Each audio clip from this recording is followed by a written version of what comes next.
네, 여러분들이 궁금해하실 만한 ETF 상품을 이 운용사분들을 모셔서 직접 속속들이 파헤쳐보는 ETF 언박싱 시간인데요. 오늘 살펴볼 상품은 타이거 CD금리 키스 ETF인데 그거에 대해서 좀 자세하게 속속들이 설명해 주실 분을 모셨습니다. 인사 한번 해주시죠. 안녕하십니까. 미래에셋 자산운용 글로벌 ETF 운용본부 김남호 팀장입니다. 타이거 CD금리 투자 키스 ETF.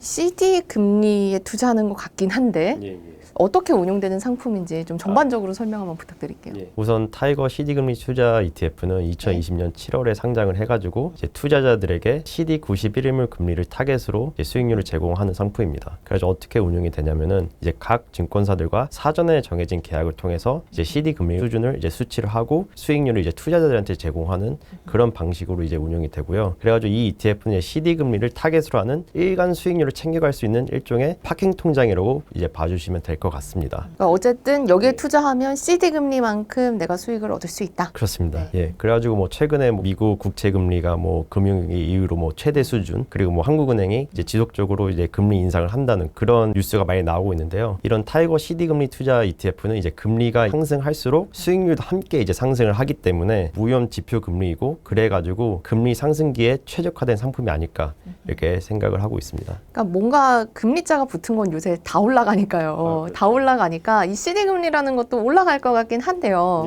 구체적으로 금리가 굉장히 종류가 많다 보니까 어떻게 정해지는 금리인지 요거를 한번 설명해 주시면 좋을 것 같아요. 예, 우선 CD는 이제 양도성 예금 진흥소로 이제 CD 금리는 정기예금 통장을 무기명으로 양도할 때 사용되는 금리라고 보시면 될 것 같습니다. 그래서 일반 정기 예금은 이제 양도가 불가능한데 CD는 서로 무기명으로 이제 양도를 할 수 있다는 특징이 있고요. 특히 이제 보통 기관들이 이제 CD를 많이 발행을 하는데 이제 특히 은행들이 단기적으로 자금 조달을 할 때 사용이 되고 있고요. 통상적으로는 CD 금리는 91일물이 가장 활발하게 거래가 되고 있습니다. 이제 CD 금리는 이제 거래 실적 상위 10개의 증권사가 제출한 적정 CD 수익률을 기반으로 하는데요. 대출이나 화재 상품 거래 시 금리로 이제 많이 사용을 하고 있습니다. 그러니까 한마디로 예금 금리랑 거의 비슷하다. 그러니까 말씀해 주신 대로 무위험, 원금 손실이 없는 범위 안에서의 정해질 수 있는 그런 정도의 금리다. 뭐 이렇게 이해를 하면 될까요? 예, 맞습니다. 그러면 지금 CD 금리는 한 몇 퍼센트 정도로 올라와 있는 상태인가요? 예, CD 금리는 뭐 작년 이맘때만 해도 한 1.1%였고 연초만 해도 1.3% 정도였는데 현재는 이제 거의 4%까지 올라왔고요. 이제 이거는 이제 한국은행의 금리 인상 기조를 선제적으로 반영했다고 이제 볼 수가 있고, 앞으로도 한국은행이 글로벌 중앙은행들과 함께 금리를 인상하는 사이클을 계속 유지할 경우에 컨센서스가 그렇게 형성될 경우 CD 금리도 함께 이제 상승할 것을 이제 예상을 할 수가 있습니다. 그러니까 이게 시장 금리다 보니까 뭐 언제까지 오를 거다, 혹은 뭐 지금이 정점이다, 아니면은 뭐 떨어진다, 이거에 대해서 정확히 말은 할 수 없지만 적어도 그래도 기준 금리가 올라가는 동안에는 좀 같이 올라갈 가능성이 높다. 예, 맞습니다. 이 정도로 생각을 하면 될 것 같은데, 그러면 이게 만약에 이 CD 금리 ETF에 투자한다라고 하면 내가 몇 % 수익을 가지고 올 수 있을지가 계속 바뀌겠네요. 예, CD 금리는 이제 매일매일 이제 공시가 되는데, 그거는 이제 금융투자협회 홈페이지에서 매일 11시 반과 오후 4시에 공시를 하고 있습니다. 그래가지고 개인 투자자들도 아주 쉽게 CD 금리가 어느 정도인지 확인을 할 수가 있습니다. 그 CD 금리가 매일매일 바뀌는데 내가 이 ETF에 투자해서 얻을 수 있는 수익은 매일매일 바뀌는 거에 금리의 365분의 1. 뭐 정확히 365는 아니겠으나. 맞습니다. 예, 그렇게 쉽게 이해하시면 될 것 같습니다. 그러니까 나는 매일매일 바뀌는 그 CD 금리의 하루치만큼을 매일 수익을 얻어간다. 맞습니다. 이렇게 생각을 하면 예, 되겠네요. 그게 계속 누적이 돼가지고 그렇게 ETF의 성과를 추적을 하실 수 있습니다. 근데 사실 그 ETF 중에서도 금리 상품이 있는데 또 다른 금리 상품도 있고, 어떤 금리 상품을 좀 선택하는 게 좋은지 조금 가이드를 주신다면 어떤 장단점이 있는지 좀 비교를 해서. 우선 CD 금리 같은 경우에는 이제 말씀드렸듯이 향후 금리 인상이 예상이 된다던가 아니면 시장의 자금 경색 뭐 이런 상황이 금리에 이제 반영이 돼가지고 현재 같은 시기에는 CD 금리가 기준 금리보다 훨씬 이제 높은 상황이고요. 다른 무위험 지표 금리인 뭐 KUFR 금리 같은 경우에는 이제 이거는 이제 이기물 RP 금리를 이제 기준으로 하기 때문에 보통은 이제 기준금리에서 크게 이제 벗어나지가 않습니다. 그래가지고 현재는 뭐 3.1에서 3.2% 정도로 이제 예상할 수가 있는데, CD 금리는 이제 91일물로 현재 시장 상황이 반영되는 그 차이가 있고, 그렇기 때문에 CD 금리는 지금 역사적으로 아주 높은 조금 이례적인 상황이라고 보실 수가 있습니다. 그래서 과거 20년간 보면은 CD 금리와 기준금리의 차이가 보통 0.2에서 0.3% 이렇게 차이가 났었는데, 현재는 이제 거의 1% 가까이 차이가 차이가 나가지고 거의 뭐 절호의 투자 기회라고 보실 수가 있습니다.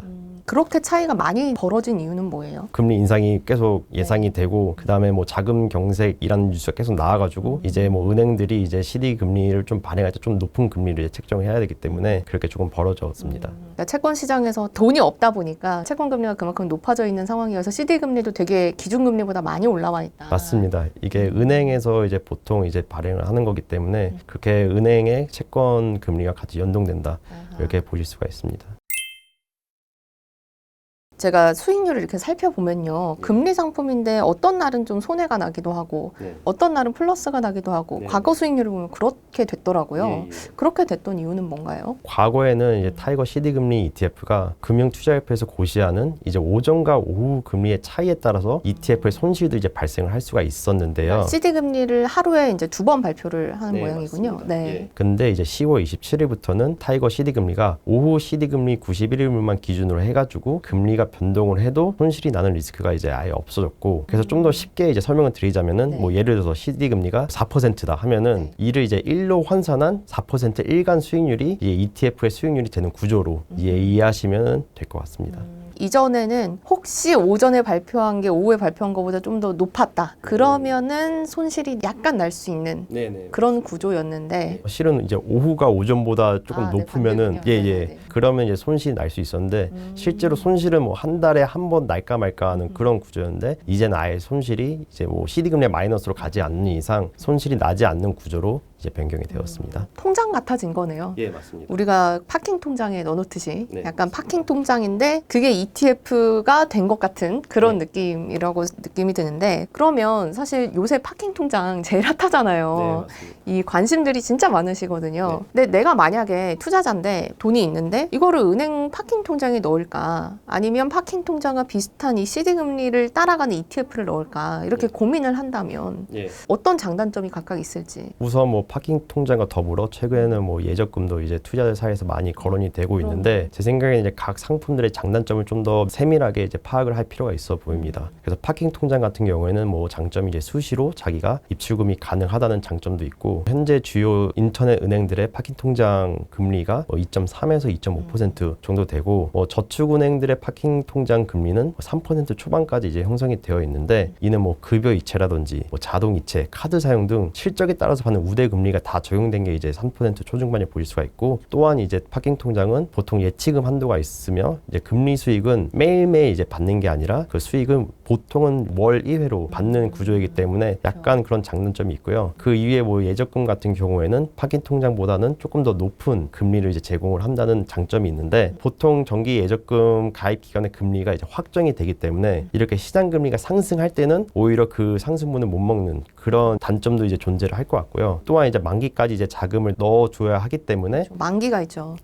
그래가지고 뭐 다른 투자 기회가 있다던가 아니면 현금이 필요할 때 좀 돈이 묶여 있다는 그런 단점이 있습니다. 그래가지고 타이거 CD 금리 투자는 이제 파킹 통장보다 높은 예적금의 금리 매력도와 함께 아까 한 지금 수준으로 3% 후반 나온다고 하셨죠? 맞습니다. 그런 금리 매력도와 함께 이제 파킹 통장의 자유로운 수시 입출금 시스템 그리고 우대 조건이나 뭐 한도가 없는 ETF의 특징을 모두 결합한 이제 상품이라 보실 수가 있고요. 또한 이제 시장 금리가 상승을 하면은 그거를 이제 곧바로 매일매일 반영한다는 그런 장점이 있습니다. 장점만 말씀해 주셨는데 은행 예금은 거기에 붙는 수수료가 별도로 없잖아요. 근데 그렇죠. ETF는 운용 보수가 있을 건데 이건 어떤가요? 아주 소정의 운용 보수가 이제 부과가 되어 있는데 타이거 CD 금리 투자 ETF 같은 경우에는 국내 상장된 모든 채권형 금리형 ETF 중에서 가장 수수료가 낮은 연 0.03%입니다. 0.03. 0.03% 정도면은 뭐 채권 금리형 ETF뿐만 아니라 국내에 상장된 모든 ETF 중에서 거의 가장 낮은 수준이라고 보실 수가 있습니다. 그러니까 그 CD 금리에서 한 0.03 정도는 운용 보수로 빠진다. 뭐 이렇게 생각을 하면 되겠네요. 맞습니다. 또 궁금한 게